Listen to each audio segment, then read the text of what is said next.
وعلى آله وصحابه أجمعين أما بعد فأعوذ بالله من الشيطان الرجيم بسم الله الرحمن الرحيم إن أولياؤه إلا المتقون آمنت بالله صدق الله مولانا العظيم وبلغنا رسوله النبي الأمين المكين المتين المعين الكريم ونحن على ذلك من الشاهدين والشاكرين والحمد لله رب العالمين۔ کافی دیر سے آپ نعتیں مرتبتیں سماعت کر رہے ہیں، محفل اختتام کے قریب ہے، لیکن سننے سنانے کا ماحول اب تک نہ بن سکا۔ چند منٹ آپ سے گفتگو کرنا ہے۔ درود پاک پڑھیے، اللہم صلی وسلم علی سیدنا و شفیعنا و نبینا و حبیبنا و مولانا محمد مبارک وسلم۔ صلو علیہ صلاۃ و سلام علیک سیدی یا رسول اللہ۔ اللہ رب العزت کا بہت شکر و احسان ہے کہ اللہ نے ہمیں اور آپ کو جہالتوں کی مجلس سے نکال کر اپنا اور اپنے محبوب اور محبوب کے محبوبوں کے ذکر کی توفیق عطا فرمائی۔ اللہ رب العزت میرے اور آپ کے اس عمل کو قبول فرمائے اور آخرت میں ذریعہ نجات بنائے۔ اعلیٰ حضرت عظیم البرکت مجھے قدم اور میرا قدم تمام ولیوں کے کاندھے پر تو حضور مفتی اعظم ہے، اپنے مقدس کلام قرآن پاک میں ارشاد فرماتا ہے ان اولیاؤہ الا المتقون، بے شک اللہ سے اللہ والے ڈرا کرتے ہیں۔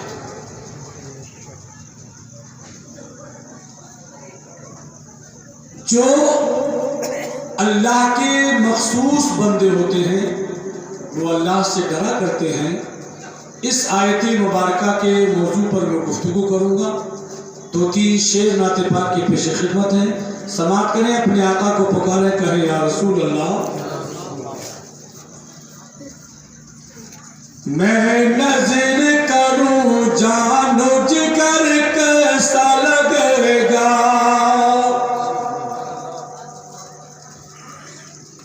میں نظر کروں جان و جگر کیسا لگے گا،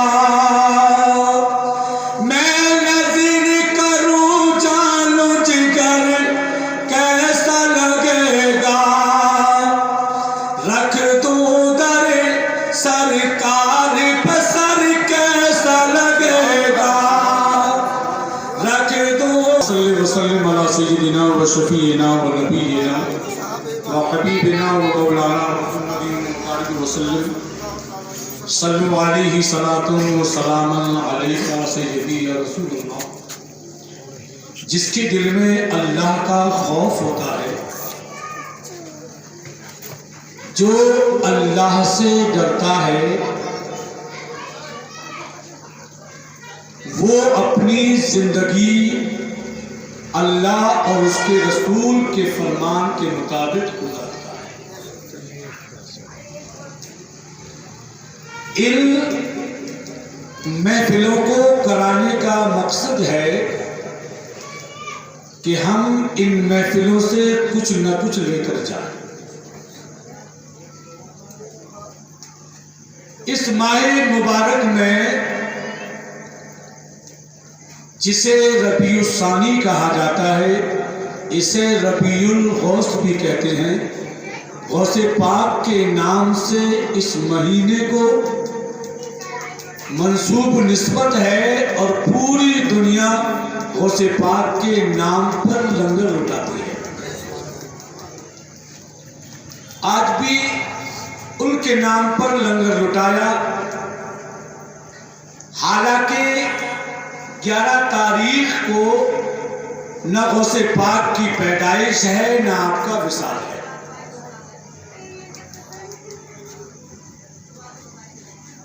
مقصد یہ ہے کہ غوث پاک رضی اللہ تعالیٰ عنہ خود ایک دن مقرر کر کے آپ جو ہے غریبوں کو کھانا کھلایا کرتے تھے، بھوکوں کو کھانا کھلایا کرتے تھے۔ تمام اعمال میں سب سے بہتر عمل جو ہے وہ بھوکوں کو کھانا کھلانا ہے۔ آج ہم نے اس لنگر کو رسم میں تبدیل کر دیا۔ ہونا یہ چاہیے تھا کہ کھانا پکا کر ایک جگہ پر رکھ دیا جاتا، اس میں کوئی بھی آتا اسے اٹھا کر کے دے دیا جاتا، لیکن آج دعوتیں کر کے لوگوں کو مدعو کیا جاتا ہے اور ان کو بلا کر کھلایا جاتا ہے، اور بغیر بلائے اگر کوئی کھانے کو بیٹھ جاتا ہے تو اس سے یہ پوچھا جاتا ہے کہ تمہاری دعوت تھی؟ اس سے یہ معلوم نہیں کرنا چاہیے، بلکہ اس لنگر کے کرنے کا مقصد غوث پاک کا یہ تھا کہ میرے دسترخوان پر بھوکا آئے اور آ کر کے پیٹ بھر کے جب جائے، جب اس کا پیٹ بھر جاتا ہے، جب اللہ کی وہ تعریف کرتا ہے، اللہ کی وہ حمد و ثنا کرتا ہے، تو جتنا اللہ کا ذکر کرنے والے کو ثواب ملتا ہے، اتنا جس بھوکے کو جس نے کھانا کھلایا ہے اتنا ثواب اسے بھی ملا کرتا ہے۔ لیکن آج ہمارے کیا ہوتا ہے، اگر کوئی بغیر دعوت کا آ جائے تو اسے ذلیل کر کے بھگایا جاتا ہے۔ یہ 11ویں کرنے کا مقصد یہ نہیں کہ آپ نے ہمیں بلایا، ہم نے آپ کو بلایا،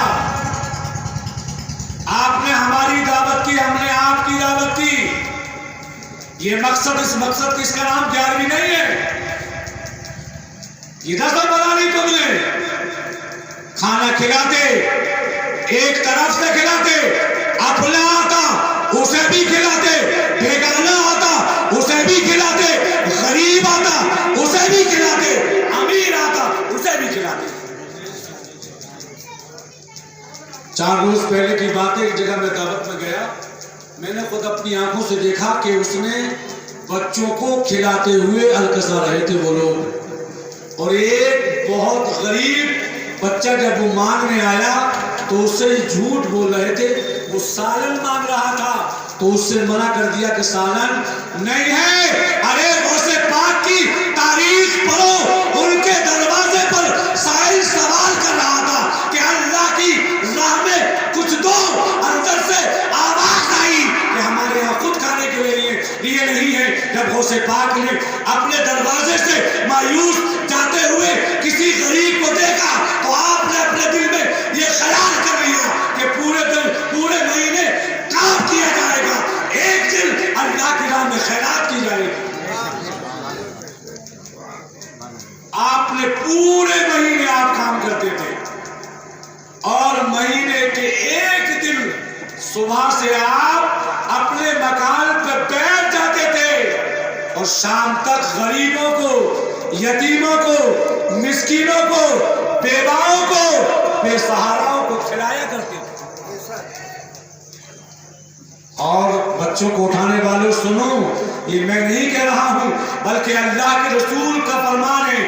اللہ کے رسول فرماتے ہیں کہ جن کا قول کے بارے میں ہے قول محمد قول خدا، فرمان نہ بدلا جائے گا، ہے قول محمد قول خدا، فرمان نہ بدلا جائے گا، بدلے گا زمانہ نہ مگر قرآن نہ بدلا جائے گا۔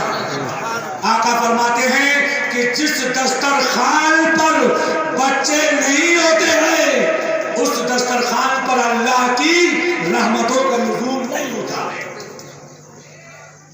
اپنے دسترخوان پہ چاہے گھر میں کھاؤ چاہے کسی دعوت میں کھاؤ، تمہارے دسترخوان پہ بڑوں کے ساتھ بچوں کو بھی ہونا چاہیے۔ یہ میں نہیں کہہ رہا ہوں، یہ اللہ کے رسول کا قول ہے۔ آپ فرماتے ہیں کہ اپنے دسترخوان پر جہاں بڑوں کو کھلاتے ہو وہاں بچوں کو بھی کھلاؤ۔ اس محفل کو سجانے کا مقصد کیا ہے کہ اس میں اللہ اور اس کے رسول کا ذکر کیا جائے، اولیاء کرام کا ذکر کیا جائے۔ ان محفلوں سے ہونا یہ چاہیے تھا کہ جب اس محفل میں اگر شرابی آئے اس محفل سے واپس جائے تو شراب سے توبہ کرتا ہوا نظر آئے۔ بے نمازی اگر اس محفل میں آئے اس محفل سے اگر واپس جائے تو بے نمازی تھا۔ اس محفل میں بیٹھ کر دل میں یہ عہد کر لے، اے اللہ آج کے بعد کبھی زندگی میں نماز قضا نہیں کروں گا۔ یہ ہماری محفل کامیاب ہے۔ کوئی اپنے ماں باپ کو گالی دیتا ہے، اپنے ماں باپ کو ستاتا ہے، اپنے ماں باپ کو برا بھلا کہتا ہے، وہ اس محفل میں آ کر کے اپنے دل میں یہ خیال کر لے کہ آج کے بعد میں اپنے ماں باپ کو گالی نہیں بکوں گا بلکہ اپنے ماں باپ کے قدموں کو چوموں گا، اپنے ماں باپ کی عزت کروں گا۔ تمہاری محفل کامیاب ہو جائے گی۔ اور محفل کو سنا، ماں کو گالیاں بکی، باپ کو گالیاں بکی تو تیرا محفل میں بیٹھنا بیکار۔ آج یہی ہو رہا ہے، سن تو اپنے ماں باپ کو گالیاں بکتا ہے۔ ایک غوث پاک ہے، 11 سال یا 12 سال کی عمر ہے، ماں 40 اشرفیہ بنتی ہے اور فرماتی ہے بیٹا زندگی چل راستے میں کوئی بھی تکلیف آئے تمام تکلیفیں برداشت کر لینا، لیکن بیٹے جھوٹ مت بولنا۔ بے شمار مرتبہ آپ نے واقعہ سنا ہوگا، ڈاکوؤں نے لوٹ لیا، لوٹ مار شروع ہو جاتی ہے۔ ایک ڈکیت آپ کے پاس آتا ہے، پوچھتا ہے شہزادے تمہارے پاس بھی کچھ ہے؟ کہاں؟ ہاں 40 اشرفیاں ہیں۔ کہا کہاں ہیں؟ آپ نے اپنی صدری کو اتارا، فرمایا اس میں سے نہیں ہے۔ وہ ڈکیت اپنے سردار کے پاس لے گیا، سردار نے کہا بیٹے کیا ہے تمہارے پاس؟ کہا جناب میرے پاس 40 اشرفیاں ہیں۔ تو کہا بیٹے ہم تو ڈکیت ہیں، ہمارا کام تو لوگوں کو تکلیف پہنچانا ہے، ہمارا کام تو لوگوں کو لوٹنا مارنا ہے، لیکن تم نے کیوں بتا دی؟ تو آپ نے فرمایا کہ میں سب کچھ برداشت کر سکتا ہوں لیکن میں اپنی زندگی میں جھوٹ نہیں بول سکتا، میں اپنی ماں کی نافرمانی نہیں کر سکتا۔ اس لیے میری ماں نے آتے ہوئے مجھ سے یہ کہا تھا کہ بیٹے تکلیف برداشت کر لینا لیکن جھوٹ مت بولنا۔ اگر تم ان محفل میں آئے جھوٹ بولتے تھے، یہاں سے واپس گئے، آپ نے دل میں خیال کر لیا اے اللہ ہم غوث پاک کی سنت پر عمل کریں گے، اپنے آپ کو جھوٹ سے بچائیں گے، تو یہ ہمارا محفل کرنا کامیاب ہے۔ غوث پاک کے والد، غوث پاک کو اپنی والدہ کا فرمان یاد تھا، اسی لیے آپ نے ان چوروں کو بتا دیا تو اس کا پتہ ہے صلہ کیا ملا؟ اس کا صلہ یہ ملا کہ ڈکیتوں کا سردار کرنے لگا اے عبد القادر جیلانی میں تمہارے ہاتھ پر توبہ کرتا ہوں اور آج کے بعد کبھی زندگی میں چوری نہیں کروں گا۔ اسی لیے کہا ہے کہ نگاہ ولی میں وہ تاثیر دیکھی، بدلتی ہزاروں کی تقدیر دیکھی۔ لہذا ان محفلوں کو سجانے کا مقصد ہے کہ غوث پاک نے اپنی ماں کا فرمان مانا، اپنے باپ کا فرمان مانا، اور ہم تم اپنے ماں باپ کی شان میں گستاخی کرنے والوں سنو۔ حضرت سیدنا عبد القادر جیلانی رضی اللہ تعالیٰ عنہ جن کی زندگی میں کبھی کوئی سنت نہیں چھوٹی، کبھی زندگی میں آپ جھوٹ نہیں بولے، کبھی زندگی میں آپ نے کسی کا مال نہیں مارا، کسی کی بے ایمانی نہیں کی، اور کیوں کرتے کہ آپ کی رگوں میں حضرت فاطمہ ام الخیر رضی اللہ تعالیٰ عنہ کا خون تھا، آپ کی رگوں میں اس باپ کا خون تھا کہ جس باپ نے باغ کے ایک سیب کا آدھا حصہ کھا لیا، دل میں خیال آیا کہ کل خدا نے اگر مجھ سے معلوم کر لیا تو میں کیا جواب دوں گا؟ اس آدھے سیب کے لیے حضرت ابو صالح جنگی دوست نے 1 سال تک حضرت عبداللہ سمعی کے باپ کی رکھوالی کی تھی، اور 1 سال کے بعد حضرت عبداللہ سمعی نے فرمایا بیٹے میری دوسری شرط یہ ہے کہ میری ایک لڑکی ہے جو آنکھ سے اندھی ہے، زبان سے گونگی ہے، پاؤں سے لنگڑی ہے، ہاتھوں سے اپاہج ہے، میری بیٹی کے ساتھ تمہیں شادی کرنا ہوگا۔ حضرت ابو صالح جنگی دوست نے کہا ٹھیک ہے مجھے یہ شرط منظور ہے۔ ان کا نکاح پڑھایا جاتا ہے، ان کو ایک کمرہ دے دیا جاتا ہے۔ حضرت ابو صالح جنگی دوست رات کے وقت میں عشاء کی نماز کے بعد تمام وظائف سے فارغ ہونے کے بعد جب اس کمرے میں داخل ہوتے ہیں تو کیا دیکھتے ہیں کہ ایک حسین و جمیل خوبصورت لڑکی تخت پر بیٹھی ہوئی ہے۔ آپ نے پھر دل میں خیال کیا معلوم ہوتا ہے ابھی میرا امتحان ہے۔ باہر چلے آئے، دروازے کو باہر سے بند کیا، پوری رات مصلی بچھا کر اللہ کی عبادت کی۔ صبح کو حضرت عبداللہ سمعی آئے، آنے کے بعد پوچھا شہزادے کیا ہوا؟ کہا حضور آپ نے تو کہا تھا لڑکی آنکھوں سے اندھی ہے لیکن اس کی تو دونوں آنکھیں صحیح معلوم ہو رہی تھی۔